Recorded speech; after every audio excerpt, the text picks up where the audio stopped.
के झंडे को तबाह करते हो, ये भी खुद करना हराम है।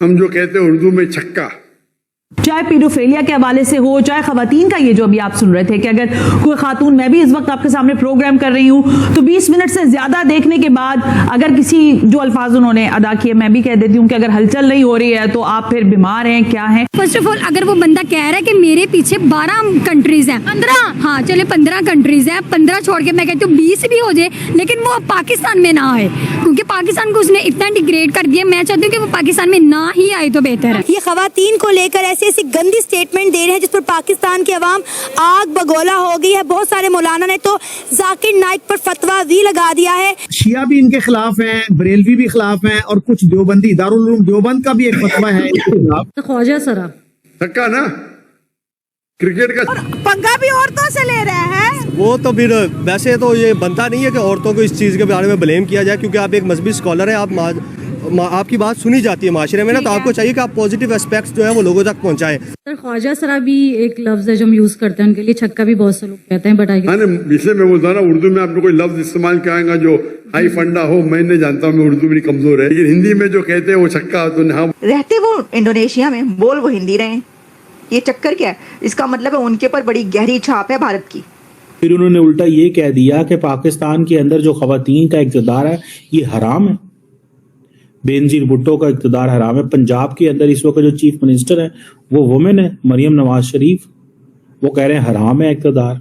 के लिए तो आ रहे हो, हाँ, सही बात दूसरों का आगे कहता है कि वो दूसरों की कमाई हराम है, यूट्यूब की ये वो कमाई हराम है, और अपनी जो कमाई करेगा यूट्यूब है, डेली उसकी वीडियोस आई होती हैं, डेली उसके चैनल्स पे वीडियो आई होती हैं, तो वो क्या हलाल होंगी? हाँ, मतलब हमारी कमाई हराम कर दी उसने है। हम लाते हैं टॉक शोज और अनलिमिटेड एंटरटेनमेंट सिर्फ यूट्यूब पर। अगर आपने अभी तक हमारा चैनल सब्सक्राइब नहीं किया तो अभी सब्सक्राइब करें और बेल आइकॉन को क्लिक करके हमारी लेटेस्ट वीडियोस के बारे में अपडेट जानें। दो टाइप के सेक्स होते हैं, मेल या फीमेल। उसका जिन्स मर्द या औरत होता है, मेल या फीमेल आमतौर पे। लेकिन ट्रांसजेंडर मतलब एक इंसान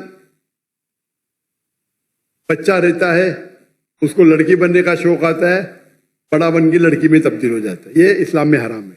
लड़का है लड़की बनना चाहता है, लड़की है लड़का बनना चाहता है, तक मतलब उस बंदे की आप ईगो चेक करें, मतलब ही लिटरली सेक्सुअलाइज्ड लिटिल ऑर्फन गर्ल्स।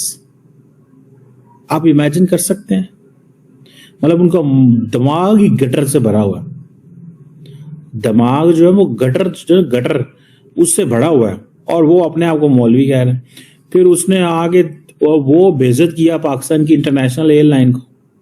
उसने कहा जी पाकिस्तान की जो इंटरनेशनल एयरलाइन है ना, उसने तो मुझे बैगेज का पता नहीं कितना दिया था, 50, वो क्या कह रहे थे मुझे, और मैंने कहा मैं नहीं तुमसे लेना।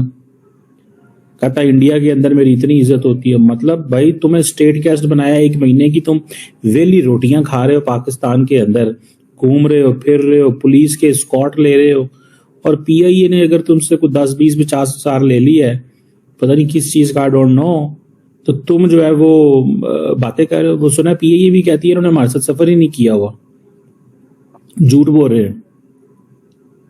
जाकिर नाइक की वो ट्रोलिंग हो रही है पाकिस्तान के अंदर, मतलब वो बंदा कह रहा है कि पाकिस्तान में डिक्टेटरशिप चाहिए। अच्छा, कई लोग अब इमरान खान की पार्टी क्या कह रही है कि फौज ने इनको बुलाया इसलिए कि ये लोगों को जाके ये कन्विंस करें कि इस मुल्क में अगर डिक्टेटरशिप भी आ जाए तो ठीक है।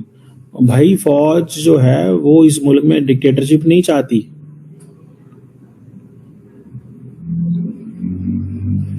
ठीक है ना जी, मुझे तो कोई समझ नहीं आया। मैं तो इस चीज को जरा भी नहीं समझ पाया कि ये क्या, इस बंदे को लाने की लॉजिक जो है वो क्या थी। ठीक है ना, इस बंदे को लाने की लॉजिक जो थी वो क्या थी। ठीक है, अच्छा ये क्या कह रहे थे, सूरह नूर की कौन सी आयत है ऐसी? ये तो ऐसी तो कोई आयत नहीं है सूरह नूर की।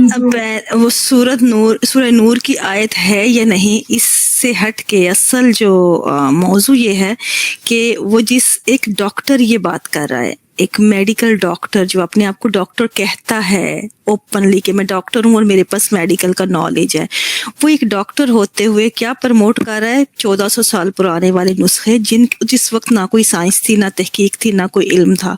आप उसको, तो इसका मतलब क्या है कि हम कहाँ क्या इसका असल में नफ्सियाती जो मामला है यहाँ से हमें नजर आता है कि जो कह रहा है कि औरत को 13 मिनट ना देखें आप मत और आपको कुछ हो ना हलचल तो आपको डॉक्टर के पास जाना चाहिए। सबसे पहले तो इन डॉक्टर साहब की जो डिग्री है वो लेनी चाहिए और उसको प्रॉपरली एनालाइज करना चाहिए कि ये क्वालिफाइड कहीं से नहीं लगते कि ऐसी बात करते हुए इनको शर्म आनी चाहिए कि आज हम 21वीं सदी में बैठे हैं जहां हमारे पास इंसान की नफ्सियात का इल्म है, इंसान की बॉडी साइंसेस का है।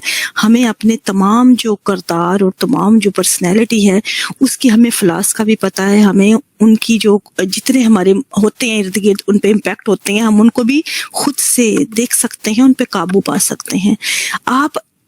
मैं कहती हूँ यहाँ पे इस चीज को कि सूरत को एक तरफ करें, मजहबी तालीमात को एक तरफ रखें।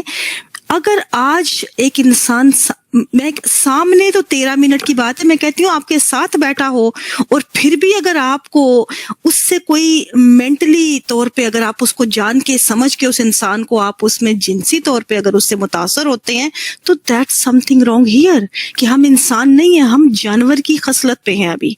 क्योंकि हमारा ओल्ड ब्रेन और न्यू ब्रेन में यही तो फर्क है कि ओल्ड ब्रेन हमें जानवर की तरफ ले जाता है, वही चीजें जबिल्लतें हैं जो एक जानवर की हैं, जिसका मकसद सिर्फ जो है इफ्साइश नस्ल है और उसको फीमेल चाहिए उसकी अपनी भूख के लिए।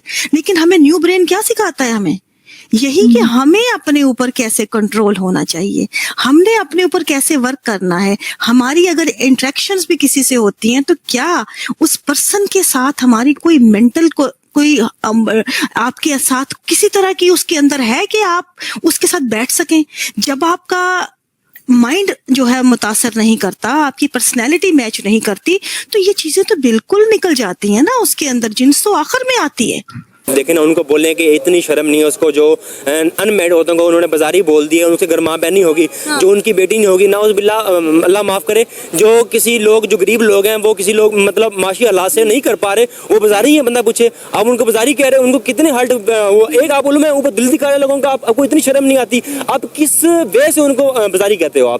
आपने 2 औरतें देख ली बाजारी हैं तो आपने हर औरत को गंदा कर दिया। ये कोई तरीका है आपका? उलमा साहब आप उलमा बनते फिरते हो, अपने आप उलमा कहते हो, आप ये उलमा है? मैं कहता हूँ मैं अब उलमा है, मैं क्या इनकर ये नाइक नहीं है, ये नाइक की सही जिन्होंने बड़ा सही बोला है मेरे ख्याल से। इन्होंने कहा कि ये बात शाही मस्जिद के अंदर जो है वो जुम्मे का नमाज पढ़ाना चाह रहे हैं तो वो भी बैन कर दी गई कि भाई नहीं, इनको इजाजत नहीं दी गई, क्योंकि अगर ये जुम्मे की नमाज पढ़ाते तो पता नहीं और कितने फितने फसाद पाकिस्तान में बर्पा होते। लिहाजा इनका जो क्वेश्चन आंसर सेशन था वो भी बैन कर दिया गया, इनको जो नमाज पढ़ाने का जो एक इनका ख्वाहिश थी वो भी इनसे छीन ली गई। अच्छी बात है ना, मैं कहता हूँ दबा के इनके ऊपर बैन करें, इनको नमाज पढ़ाने का हक ही नहीं दिया गया। उलमा है ठीक है, आप नमाज पढ़ा सकते हैं, लेकिन आप फितना क्यों दे रहे हो? आप किसी बगैर तो वो जांच पड़ताल किए हुए आप क्यों उसके ऊपर फितना दे रहे हो? मैं कहता हूँ आप हमारे किसी उलमा बड़े उलमा के साथ बैठेंगे, बैठता भी नहीं किसी के साथ, एक ही जमात में खड़ा होकर जी कल में पढ़ा रहा है लोगों मुसलमान कर रहा है, ये तरीका कार है मुसलमान करने का? जबरदस्ती किसी को मुसलमान कर सकते हो आप? नहीं, आप उनको बयान देते हो वो सही होता है। एक आयत पढ़ के सुनाता है, हमारे उलमा ने इनका एक पर्दाफाश किया, एक आयत किया, उसको तर्जुमा इसने गलत कर दिया पकड़ के।